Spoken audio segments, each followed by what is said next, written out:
ఈరోజు మనం మూడవ జ్యోతిర్లింగం అయినటువంటి శ్రీ మహాంకాళేశ్వరుని గురించి మనం తెలుసుకుందాం. ఈ గుడి అక్కడ ఎవరు నిర్మించిరు, ఆ ఈశ్వరుణ్ణి ఎవరు ప్రతిష్ఠించిరు, అక్కడ భస్మహారతి అనేది చాలా స్పెషల్. అదేంటి, ఇవన్నీ మనం పూర్తిగా తెలుసుకుందాం. నా పేరు శివ. నమస్కారం. ఉజ్జయిని మహాంకాళేశ్వర ఆలయం. అక్కడున్న స్పెషల్ ఏంటంటే, చాలా అరుదుగా ఉన్నటువంటి విషయాలు ఏంటంటే, జ్యోతిర్లింగం, అష్టాదల శక్తిపీఠం అయినటువంటి మహంకాళి అమ్మవారు కూడా అక్కడనే ఉంటారనమాట. ఇద్దరు ఒకతానే ఉంటారనమాట. అది స్పెషల్. అయితే అక్కడ ఈశ్వరుడు ఎలా వెలిచిండంటే, పూర్వము చంద్రకేతుడు అనే మహారాజు ఉండేవాడు. ప్రజలను కన్న బిడ్డల వలె పాలించేవాడు. అయితే కొంతకాలం తర్వాత అక్కడ ఒక రాక్షసుడు వచ్చిండు. ఆ రాక్షసుని పేరేంటంటే దుష్యంతుడు. దుష్యంతుడు అనే రాక్షసుడు వచ్చి రాజుని ప్రజలని చాలా ఇబ్బంది పెడుతుండనమాట. అట్లా ఇబ్బంది పెట్టడం వల్ల అంటే కొన్ని రోజులు ఓపిక పట్టిరు. అయినా కూడా ఆయన అంతకంటే ఎక్కువ ఇబ్బంది పెడుతుండనమాట. చంద్రకేతుడు అనే మహారాజు ఏం చేసిండంటే తపస్సు చేసిండు. ఇక తపస్సు చేస్తే ఈశ్వరుడే ప్రత్యక్షమైండు. ఈశ్వరుడు ప్రత్యక్షమయ్యి, మహారాజా నీకొచ్చిన కష్టమేమిటి అని అడిగిండు. కష్టం ఏంటంటే మహారాజు చెప్పిండు, ఈశ్వరా, ఈ ప్రజలను, ఈ రాజ్యాన్ని, నన్ను ఒక రాక్షసుడు చాలా ఇబ్బంది పెడుతుండు. ఆ రాక్షసుడు ఎవరయ్యా అంటే దుష్యంతుడు. ఈ దుష్యంతుడు అనే రాక్షసుడు మమ్మలను చాలా ఇబ్బంది పెడుతుండు అన్నాను. ఇక ఈశ్వరుడు కూడా అన్నీ తెలుసుకొని ఈయనకు తగిన శిక్ష ఎలా పడుతుందో అని తెలుసుకొని అట్లాంటి శిక్ష ఆయన సంకల్పం చేసుకున్నాడు. ఆ శిక్ష ఎట్లేసిండంటే, ఆయన ఆగమనమే ఒక విధ్వంసం.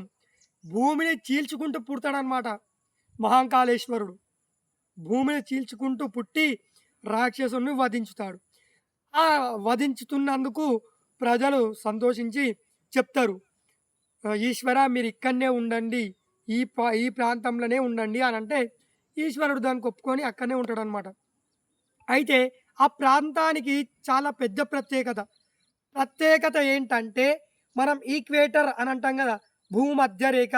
ఆ భూమధ్య రేఖ అక్కడనే ఆ గుడి ఉంటుందన్నమాట. అది చాలా ప్రత్యేకత. మనం అంటే ఇప్పటి సైంటిస్టులు నిన్న మొన్న చూసిర్రు, కానీ మన అప్పటి సైంటిస్టులు అంటే మన పూర్వీకులు ఆ రోజే దాన్ని కనుక్కున్నారనమాట. ఇంకోటి ఏంటంటే, మహాంకాళేశ్వరుడు సమయానికి అధిపతి. ఈ ప్రపంచంలో ఏదైనా ఒక శక్తి ఉందంటే అది సమయం. సమయం అనేది చాలా శక్తివంతమైనది. ఒకసారి పోతే మళ్ళీ రాదు. ఆ సమయానికి అధిపతి ఎవరంటే మహాంకాళేశ్వరుడు అనమాట. అది చాలా పెద్ద ప్రత్యేకత. ఇంకోటి ఏంటంటే, మహాంకాళేశ్వరుడు అక్కడ మహారాజు అనమాట. ఆయననే మహారాజు అక్కడ. ఇంకెవరు మహారాజు ఉండొద్దు. ఆయననే మహారాజు. ఇప్పటికి కూడా అక్కడ మహారాజులు ఎవరన్నా అక్కడికి వెళ్తే ఆడ నైట్ ఉండడానికి భయపడతారు. అంటే చాలా ఘనకార్యాలు జరిగినాయి అనమాట. అవి ఇప్పుడు నేను చెప్పగానే చాలా ఘనకార్యాలు జరిగినాయి అనమాట. అందుకే అక్కడ మహారాజు ఒక్కడే, ఆయననే మహాంకాళేశ్వరుడు. అందుకే అక్కడ ఎవరు కూడా మేము మహారాజుమని ఎవరు చెప్పుకోరు అనమాట. అది. అయితే అక్కడ జరిగే భస్మాభిషేకం చాలా ప్రత్యేకత. భస్మాభిషేకం పూర్వం ఎలా జరిగిందంటే, డైలీ అంటే నిత్యం ఒక ఫ్రెష్గా కాల్చిన శవంతో భస్మంతో అభిషేకం చేసి హారతిస్తారనమాట. అంటే పూర్వం ఇది జరిగింది. అయితే ఒకరోజు ఏమైందంటే, ఎవరు చనిపోలేరు అక్కడ, ఎవరు శవం కాలలేదు, భస్మం ఎట్లా వేయాలి, పూజారికి ఏం అర్థం కాలేదనమాట. పూజారి ఏం చేసిండంటే, అర్చకుడు తన కొడుకునే కాల్చి ఆ భస్మం ఉంటుందిగా దాంతో అలంకరించి హారతిచ్చిండు. శివుడు దానికి ఆ అర్చకుని భక్తికి మెచ్చి తన కొడుకు ప్రాణాన్ని మళ్ళిచ్చిండు అనమాట. ఇది స్పెషల్. అయితే అప్పుడు ఈశ్వరుడు కలలోకి వచ్చి ఏం చెప్పిండంటే, ఈ రోజు సంధి నాకు గోమయంతో అంటే ఆవు పిడకలు ఉంటాయి కదా, ఆవు పిడకలు కాల్చి ఆ భస్మంతో నాకు అలంకరించి అభిషేకం చేయమని చెప్పిండు అన్నమాట. చాలా స్పెషల్. అయితే అక్కడ ఉన్నటువంటి నదిలో ప్రతి 12 సంవత్సరాలకు ఆహ్, మనకు కుంభమేళ జరిగింది కదా! మహాకుంభమేళ. అక్కడ గూడా జరుగుతదనమాట. కుంభమేళ ఇది. అది మహాకుంభమేళ, ఇది కుంభమేళ. ఇది గూడా ప్రత్యేకత. అక్కడ ఇంకోటి మహాంకాళేశ్వర్ లోక్ అనే ఒక పెద్ద బ్రిడ్జు, వంతెన చాలా సుందరంగా ఉంటదనమాట అది. ఆ బ్రిడ్జ్ మీదకెక్కితే మనకు అక్కడ ఉన్నటువంటి ప్రాంతాలన్నీ చాలా సుందరంగా కనబడతాయి. అది గూడా ప్రత్యేకత. నేను జెప్పినయి చాలా తక్కువ గానీ, అక్కడ ఇంకా చాలా ప్రత్యేకతలుంటాయనమాట. నేను జెప్పినయి గాకుండా ఇంకా చాలా ఉంటాయి. నేను జెప్పినయి గాకుండా మీకింకేమైనా దెలిస్తే కామెంట్ రూపంలో చెప్పండి.